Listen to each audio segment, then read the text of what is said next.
Yesterday I went to Whole Foods Market. I got a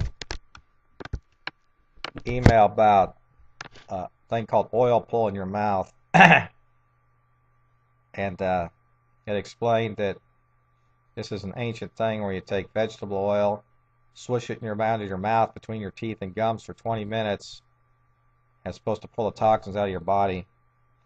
And that's ancient folklore, which probably doesn't make any sense that it pulls toxins out of your body and blood. What it does is the oil goes into your teeth and gums and into the pockets of your teeth and gums, and the oil will kill the bad bacteria in your mouth. And your mouth is a major pathway towards toxins and bacteria into the rest of your body, into your lungs and heart and your head. And I bought some sunflower seed oil at Whole Foods yesterday after reading about this oil pull, which really is just a cleansing of your mouth is what it is. It cleans out your mouth, 20 minutes, gets into your gums, and the oil, sunflower oil, and a little bit of tree tea oil, and I bought some, you're supposed to use limonene oil. The guy at Whole Foods didn't have anything labeled limonene, but he said limonene is orange peel extract. And I bought a little thing of lemon oil. I may go back and buy a little thing of orange oil. I looked up myself last night that limonene is more orange. He said the lemon oil has limonene in it, but they didn't have a bottle labeled limonene. And the combination of these three oils swishing around in your mouth between your teeth and gums for 20 minutes is supposed to clean out your mouth and prevent a lot of problems throughout the rest of your body. And I've read that dental problems, plaque, everything in your mouth will spread to the rest of your body and cause you problems. I did it last night, and I noticed that I had less coughing and irritation when I coughed, and I talked clearer, almost immediately after doing this for 20 minutes last night. I reread the the story on it, and the ideal time is to do it first thing in the morning. And so I did it this morning. I came downstairs and brushed my teeth, and then did it. And then while I was taking a shower, getting dressed, kill two birds with one stone, I did the oil cleanse in my mouth for 20 minutes. And I can feel a little bit, talking clear, better without less coughing and roughness in my throat already. And when I flossed my teeth after I did it last night and this morning, there was less irritation and tension when I flossed my teeth. So I think it's already having a positive effect on me. And from what I've read, you're supposed to do this for 50 days, 40 or 50 days. And so I plan on doing this. I think I think already it's shown it has some positive effects to it. I'm drinking my green tea and coffee like I do every morning, and white tea now. I bought some white tea. I've been trying that. Also had little pains in my head, the right side of my head yesterday and this morning a little bit, and I couldn't quite figure out what it was. My father, who's 86, whoever he is, has had mini strokes. I'm wondering if I'm having a mini stroke.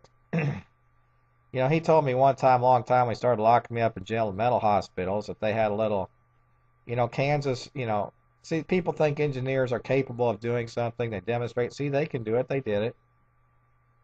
And I have an engineering degree. Well, sure, if you're capable of doing something, but getting money in your pocket to do it, those are two different things. I'm capable of doing a lot of things, but getting money in my pocket to do something is different, And as a man, a principal, money is what I'm on principles, and I can do a lot of things, but how's it putting money in my pocket? Precedents established doing things, and then money is not in my pocket is why I, don't do what I do or don't do what I do, because one of my principles is money, in the basic benchmarks of money in America at $5 billion a year right now, 2011. But anyway, I remember a story once of my dad or somebody saying, they would compute. They have a computer chip that they could put in a pill when they're making me take pills in mental hospitals, that they'll put a little computer chip, something probe that can monitor what I see and hear in my body. That they developed it, and they said when you go someplace, this computer chip can monitor what you are seeing and what you are hearing. And I also wonder, just because they think I'm some kind of, I don't know what these idiots think, they're just a bunch of little punks, but it's part of their grandmaster plan of strategic planning to see what I do and see and hear. My nose is kind of funny looking. This nostril is lower than that nostril. Well, and then if they if people can, document what I'm seeing and hearing, then they can say, see, we saw and heard the same thing you just did because we have a computer chip in you to monitor you or something. I mean, it may sound absurd and crazy, and it may be really true. I suppose this computer chip could have a, way to destroy me and give me, pains in my head, and maybe like they could trigger it, activate it to kill me. Far-fetched, maybe. Could be true too. Because really, for me to get thrown into mental hospitals of Osawatomie and Kansas City, Rainville, and these things for my entire life since graduating from Purdue, that's Nazi communist punk. That's what I call them, Nazi communists. Those people are irrational. They say I don't think straight. They're babbling idiot Nazis. And that's why I question who my father is, if he really is my father. The stories of him or somebody who looks like him saying that they murdered my real father and he stole his identity. Nothing that I've experienced is right. So every little thing I create, story, does have credibility based on what has really happened to me. So when I make statements that there could be a computer chip in me that was put in me in a pill when I was in a mental hospital, forcing the pills in me, it's possible. And I don't think it's too far-fetched to think that these people, whatever their insane little reasons are, they're Nazis. Like, that's a very reasonable analogy. They're punk-ass Nazis. That's why I get pissed off and make statements like, nuke them on my Craigslist resume, which is why I'm on probation now. Because these people are idiots. They're stupid. They don't talk in a rational manner, and they're punk Nazis, and I think that's a pretty good way to describe them. And I also was wondering if I was getting head things because I noticed some mold growing in my bathroom yesterday when I took a shower. There was something on my bathroom wall. It looked like mold, some kind of something. I cleaned it off. I've never noticed that thing before. And I did have this renter move in Wednesday and Thursday last week, who is he smelled and he was using a fake name on the Airbnb. I think he was crazy and mentally ill himself, and I think he would glare at me, talk to himself, make threats, and say things. I don't know. And I think he liked to sit in my good chair one time. He wanted to help himself to, stuff in my kitchen. I'm wondering if he thinks he's funny. He went and sat on my bed, left skid marks on my sheets, because I noticed the next day there was a skid mark on my sheet, my bed. I washed it. Maybe he stuck something on my wall in my bathroom, in my shower. I don't know.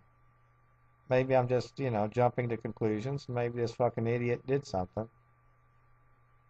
Maybe something he did is give me headaches in my head because there's a direct correlation between what's happened. I don't know. Statistical correlation. I guess people said I see trends. I see trends and things. Some guy who was in my high school and college engineering, I think he had a higher grade point than me, and he was geared to memorizing things to get the grade point.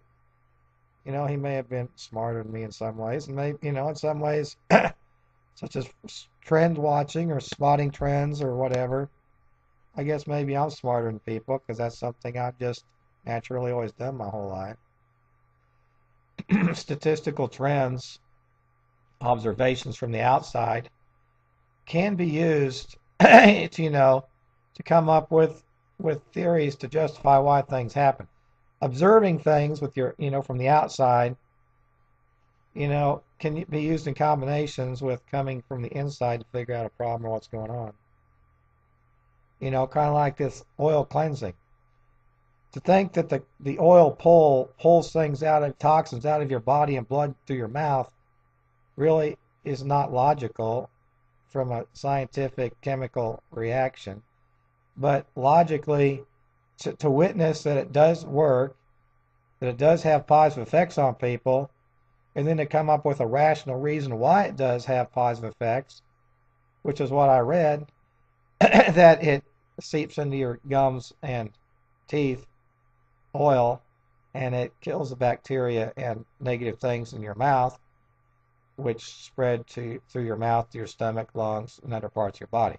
Now that's logical and makes sense. Now, to me, when people are not logical and make sense, I give them no credibility and don't listen to them.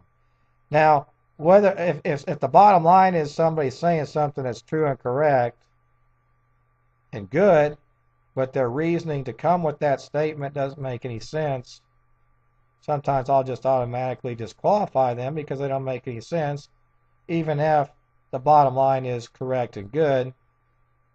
And, if I don't have experience knowing the bottom line is correct and good, I'll probably throw out their, statements or analysis and say, well, this guy's just an idiot. But if you combine having the outcome, the bottom line good, and an intelligent, logical reason to explain why that bottom line outcome is good, well, see, that's where you get me, because that's what I am, is intelligence. And I guess I do look at the outside bottom line most of the time. And I guess, they say you can see the forest from the trees. I guess I just look at the whole forest, the outside, the macro. A lot of time that, that just kind of one makes, the micro bullshit meaningless crap. But anyway, I'm going to drink the rest of my coffee because I got to go probation meeting in an hour.